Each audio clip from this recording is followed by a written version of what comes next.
नमस्कार सभी साथियों को। मैं विजय महाराणिया, आप देख रहे हैं न्यू राजस्थान धरा न्यूज। इस वक्त हम मौजूद है ब्यावर के अंधेरी देवरी ग्राम श्री सीमेंट फैक्ट्री के ठीक बाहर, जहां आज श्री सीमेंट के आसपास के ग्रामीण वासी धरना प्रदर्शन के लिए श्री सीमेंट के मेन गेट के ठीक बाहर बैठे हैं। आइए हम जानते हैं समस्त ग्रामवासियों से कि आखिर इनकी क्या मांग है और किस मुद्दे को लेकर आज इस प्रकार से इन लोगों में जो आक्रोश भरा हुआ पड़ा है, जिस प्रकार से आज अपनी डिमांड को लेकर, आज अपनी मांग को लेकर, आज उत्तर भारत की सबसे बड़ी कंपनी यूं है कि जो सीमेंट नाम से विख्यात है, सीमेंट कंपनी के नाम से विख्यात है, उसके ठीक बाहर धरने को बैठे हैं।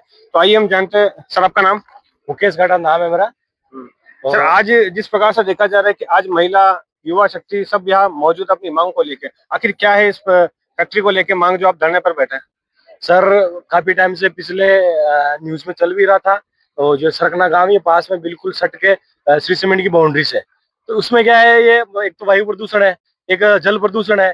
वायु प्रदूषण तो है, जो ये केमिकल डालते हैं उससे हो रहा है, और जल प्रदूषण हो रहा है, जो ये वेस्ट कोयला जाता है और केमिकल का रिसाव जाता है, जाके सारी जमीनें खराब हो गई। और पानी का इस तरह इतना खराब है कि हेडपंप भी चलाओगे ना आप, तो हेडपंप में पानी ऐसा आता है जैसे कोल्ड ड्रिंक बनी, जैसे पेप्सी कोल्ड ड्रिंक वो ब्लैक होती है ना, वैसा पानी आता है। बोतल भी थी, दिखाई थी, तो बोतल लेना एक बार वापस, और इतना पानी खराब आता है। मतलब जानवर, इंसान तो पी नहीं सकता, जानवर नहीं पी सकता, जानवर पिए तो वो भी बीमार होकर मर जाए, तो इंसान पीना बहुत दूर की बात है। मतलब ये देखो, ये ऐसी कंडीशन है, ये हेडपंप का पानी है, नहीं कि कुआं का या तालाब का, हेडपंप का पानी है। इसकी स्थिति इतनी खराब है कि अपने ये पी नहीं सकते इसको, अगर पीगा तो आदमी सीधा मर जाएगा। और पिछली साल यही कंडीशन थी, ये प्रदूषण इतना हुआ था, ये टैंकर लाके बाहर से, बायो वेस्ट केमिकल होता है जो बाहर से लाके यहाँ डालते वेस्ट करते हैं, उस केमिकल को ये बाहर के खुले में वेस्ट नहीं कर सकते, उसको डिस्पोज नहीं कर सकते हैं। अगर करेंगे तो वहाँ के जानवर और वहाँ के पेड़ पौधे सारे नष्ट हो जाएंगे। तो ये यहाँ लाके वेस्ट करते हैं, यहाँ मतलब ये वेस्ट करते हैं, उसका प्रभाव सीधा जो बाउंड्री सट के घर है उन पे आता है।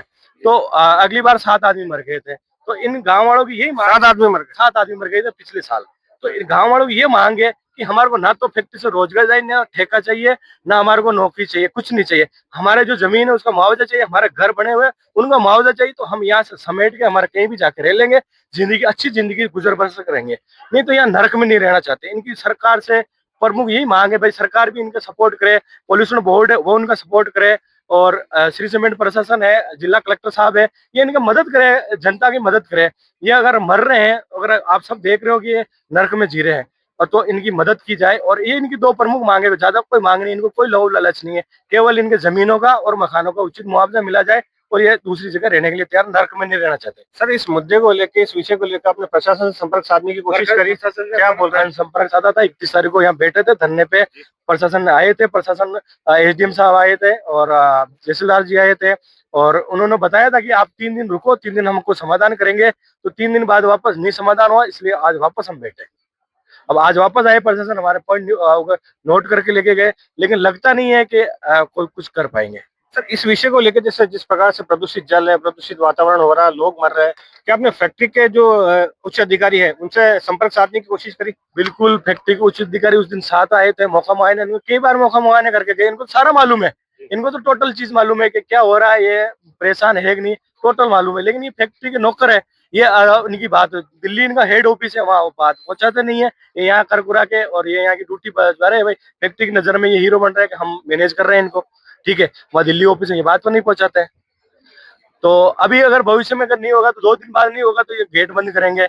उसकी समझ जिम्मेदारी प्रशासन की होगी, अवगत करा दिया हमने, भाई हम नहीं सुनोगे तो गेट के बाहर बैठेंगे, ठीक है। उसके बाद फिर भी नहीं मानेंगे, तो ये गांव वाली महिला जितने भी यहाँ नरक में नहीं रहेंगे। हमारे को जगह चाहिए, नहीं चाहेंगे तो घर में जो है चूल्हा जलता है, वो चूल्हा को उठाएंगे, पहाड़ के ले जाएंगे, कलेक्टर के बाहर बैठेंगे, वहीं लकड़ी ले जाएंगे, वहीं चूल्हा, वहीं रोटी बनाएंगे, वहीं सो जाएंगे। बच्चों को लेके, हमारे जो भी पशु, बकरी, भेड़ बकरी जो भी है, उसको भी साथ ले जाएंगे, कलेक्टर ऑफिस बांध देंगे और वहीं रहेंगे, और वहीं टेंट लगा देंगे। हम जिला कलेक्टर साहब हमारे को जगह दे या हमारा फैसला कराए, नहीं कराएंगे तो ये वहीं बैठेंगे। लास्ट हमारा ये भी देखा जा रहा है कि धरना प्रदर्शन में महिला मौजूद है, युवा शक्ति मौजूद है, सरपंच साहब दिखाई नहीं दे रहे।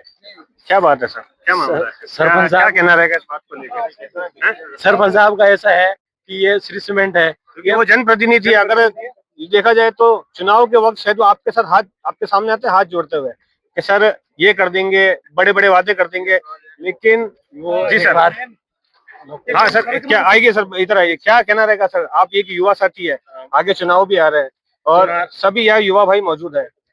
चुनाव आ रहे तो सर हमारी तो यही है, इस बार पधारना ही मत। अगर कोई वीडियो देख रहा है ये, तो पधारना ही मत और उम्मीद भी मत रखना, क्योंकि हम परेशान हैं। हमारी वजह से ये सरपंच लोग बनते हैं, किस लिए कि हमारे जो परेशानी है उनका देख रखे, उनको गांव में क्या परेशानी है उनको सोल्यूशन निकाले। लेकिन यहाँ पर अनसुनी है। और जो भी जैसे सरपंच है उनके पास हम कई बार गए भी इससे पहले, तो उन्होंने सीधा एक ही जवाब देते हैं हमें कि हमारा पेट नहीं काटेंगे भैया आपके चक्कर में। कौन कहता है बात? सरपंच कहते हैं और क्या करते हैं। हाँ, ऐसा हमारे सरपंच ने बोला है। हम उनके पास गए हैं तो हमारा उन्होंने बोला कि तुम्हारे चक्कर में हमारे पेट थोड़ी काटेगी क्या, इसलिए। और उनके क्या है, कंपनी में ठेका हुआ चलता है, वो उनके इस सर पे पल रहे हैं कंपनी, तो इन्हीं के गीत गाएंगे, हमें कौन पहचानेगा वो। तो सर आज जनप्रतिनिधि आपके साथ मौजूद नहीं है, आप एक तरह से देखा जाए तो पूरे गांव वाले इकट्ठा होके धरने पर बैठे हो, कब तक चलेगा सर ये धरना? सर ये धरना चलेगा 3 दिन चलेगा। उसके बाद में हम गेट रोकेंगे। अगर नहीं 3 दिन में हमारा समाधान नहीं निकालते तो हमारी मांगों को लेकर हम गेट पे धरना देंगे, जैसे गेट रोकेंगे। और फिर भी अगर समाधान नहीं होता है तो हमारे गांव वालों ने ये डिसाइड किया है कि हम कलेक्टर ऑफिस जाके पड़ जाएंगे, क्योंकि यहाँ पे जो रह रहे हैं, या एक तरह से हम जेल में रह रहे हैं। हमारे बच्चों को हम बाहर निकाल नहीं सकते। स्नान कराओ, बाहर निकालो, फिर काले होके आएंगे, फिर स्नान कराओ, तो ये दिन में 10-20 बार होता है। और झाड़ू निकालते हर आधे घंटे में झाड़ू निकालो, फिर वो का वो कोयला आपको मिल जाएगा। और जो केमिकल का पानी अब आ रहा है खेतों में, पूरा पानी खराब हो गया और पूरा कुओं का पानी काला हो रखा है। हम मतलब पशु क्या कि जानवर, पिछली बार ऐसा हुआ कि सारी मछलियां मर गई तालाब में, जो अब उन जीवों ने इनका क्या बिगाड़ा है। हमारे साथ साथ तो जीव भी दुखी है। सर एक बात और पूछनी थी, सीमेंट फैक्ट्री सर अभी इन दिनों में तो लगी नहीं, काफी सालों से ये लग रही है, क्या पूर्व में भी ऐसी दिक्कत आई है प्रदूषण को लेके? सर ये दिक्कत तो चलती आ रही है, पिछले 40 साल से ये जब से लगी है दिक्कत आ ही रही है। लेकिन अब 5-10 साल से इतनी दिक्कत आने लगी है कि केमिकल जला रहे हैं। केमिकल की बदबू इतनी आती है, जैसे कि ये केमिकल भी इतनी चालाकी से जलाते हैं कि रात को सारे सो जाए गाँव वाले, उसके बाद में जलाते हैं, जिससे कि उनको मालूम पड़े नहीं। अभी प्रेजेंट आज क्या 4 अगस्त है, तो आज की ये हालत है कि अभी पूरा गांव धुएं से भरा, आप वहाँ खड़े नहीं रह सकते। आगे जलन करती है, गला जलन करता है। और आप हमारे को पूरे गांव वालों को लगभग बाहर सोए हुए हो गए होंगे 5 साल, जब से ये केमिकल जलने लगा उसके बाद तो बाहर सो नहीं सकते।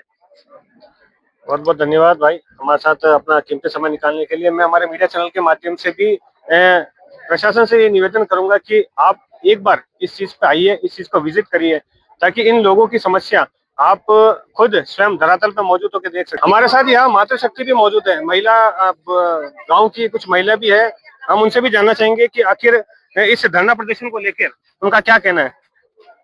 क्या नाम है बहन आपका? मुस्कान। आज आप धरने पर बैठे हो, जिस प्रकार से भाई लोगों ने बताया था कि आप भी के जो साथीगण ने बताया कि आखिर प्रदूषण की मांग को लेकर क्या कहना रहेगा आपका?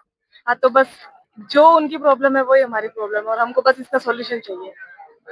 क्या लगता है कि जिस प्रकार से गांव के जनप्रतिनिधि यहाँ तक कि सरपंच भी आपके साथ खड़े नहीं है, इस बात को लेकर क्या सोचते हो कि आज आपको इस दुख की घड़ी में, या यूं कहे कि इस संकट की घड़ी में आपको अकेला छोड़ दिया गांव वालों को? हाँ बिल्कुल, छोड़ तो दिया है तब, लेकिन अब करे क्या। पब्लिक ने ऐसा कुछ नहीं है, जैसे पब्लिक ने सबने मिलके उनको उठाया है ना, वो पब्लिक ही थी, तो पब्लिक कुछ भी कर सकती है। तो वो लोग गलतफहमी में है थोड़ा कि हमारे बिना काम नहीं होगा, तो वो होके रहेगा ऐसा। आगे नेक्स्ट क्या रहेगा आपका, कि अगर धरना जारी रहेगा अगर आपकी मांग पूरी नहीं होती तो? अभी 3 दिन तो है। 3 दिन तक हाँ, हमने अब उनको टाइम दिया है, देखते वो लोग क्या सोल्यूशन निकालते हैं। अगर 3 दिन बाद नहीं निकाला फिर भी हम यही रहेंगे। उनको निकालना पड़ेगा सोल्यूशन, क्योंकि हम वहाँ पे नहीं रह सकते। धन्यवाद अपना कीमती समय हमारे साथ देने के लिए। हाँ माता जी, आज का ही क्या बचाओ, आज धरना प्रदर्शन ले लिया, आज सब गांव का इकट्ठा हुए रखे? तो यही मांगे कंपनी से, से कि 30-35 साल होगी जिससे में बहुत पब्लिक दुखी है। पीने का तो पानी नहीं, खाने के लिए मेरी जमीन में अनाज नहीं होता है, और मेरे गाय बकरी कुछ भी रखता था उसके लिए घास चारा डाली बकरी कुछ भी नहीं है। घर घर पानी पीता है तो मेरा जानवर खत्म हो जाता है। बाहर बच्चा होता है तो जो सांस लेता है, जो कोयला जाता है, एसिड की बदबू जाती है, सुबह उठते है तो खेकार पड़ता है, कचक कचक पूरा खेकार पड़ता है ना। कोयला का, एसिड का इतनी बदबू आती है, खोपड़ी बिल्कुल उतरती नहीं है। तो छोटे छोटे बच्चों को हॉस्पिटल ले जा के मैं बहुत परेशान हो गया। ठीक है ना, तो हमारा यही फैसला होना चाहिए हमारे हक में कि हम में कोई कंपनी से मैं झगड़ा नहीं कर रहा, लड़ाई नहीं कर रहा ना, तो हमारा बाल बच्चा को कोई रोटी देता है। आज मैं पूरी बूढ़ी है कि जिंदगी मेरी फैक्ट्री में मैं नाक के हेलड़ा, आज दिन तो कोई मेरा पीप में नंबर नहीं है। और दूसरी आती है ना जो वहाँ टस्की औरत रहती है ना, उसको पीप में ले लेता है। ठीक है ना, दूसरी किसकी पूछ नहीं है। इसके बाद में ये माँ की यही मांग है कि मेरी जमीन का मुआवजा होना चाहिए और मैं का बाल बच्चा के लिए सुविधा कोयला नहीं आना चाहिए और कोयला आता है डेस्ट आता है तो हमारा कंपनी मेरा फैसला कर दो, मेरे को रहने के लिए जगह दे दो और मेरे को मकान बना के दे दो और ये मेरी जगह जहाँ मेरे का कुआ और मेरी जगह खरीद के दे दो। ये माता जी समस्या ने ले कंपनी का साहब लोगों बात करी, कहने जी की कि भाई माँ के आज दिक्कत आ रही है। साहब लोगों ने कहकर साहब को 50 बार गेट बंद हो गया, एक बार नहीं है 50 बार गेट बंद करे, पुलिस आ जाती है, लेडीज पुलिस आ जाती है ना, धमकियां लगाता है और कोई बाल बच्चा थोड़ी छोटी मोटी मजदूरी कर रहा है तो उसका फटाफट गेट बंद करता है, इसको गेट बंद कर हटाओ, इसको गेट बंद कर तो हटाओ इसको, नेता लोग की ये नेता नगरी है, धमकियां देता हटाता है, बस ये राजनीति है। आप देख पा रहे कि काफी जी आप देख पा रहे कि काफी एक आक्रोश भी भरा है जिस प्रकार से गांव वासियों से क्षेत्रवासी के जो श्री सीमेंट कंपनी है उसके जो आसपास के जो गांववासी जो धरने पर बैठे हैं उनसे बात करने से मालूम चल रहा है कि अपनी मांग को लेके, प्रदूषण की मांग को लेके कहीं ना कहीं इनमें काफी आक्रोश है। अब देखने वाली बात ये कि प्रशासन के कानों तक ये बात पहुंच पाती है या इनकी अनदेखी टाल मटोल की प्रवृत्ति चलती है। संवाददाता विजय मैराणे के साथ न्यू राजस्थान धरा न्यूज, ब्यावर।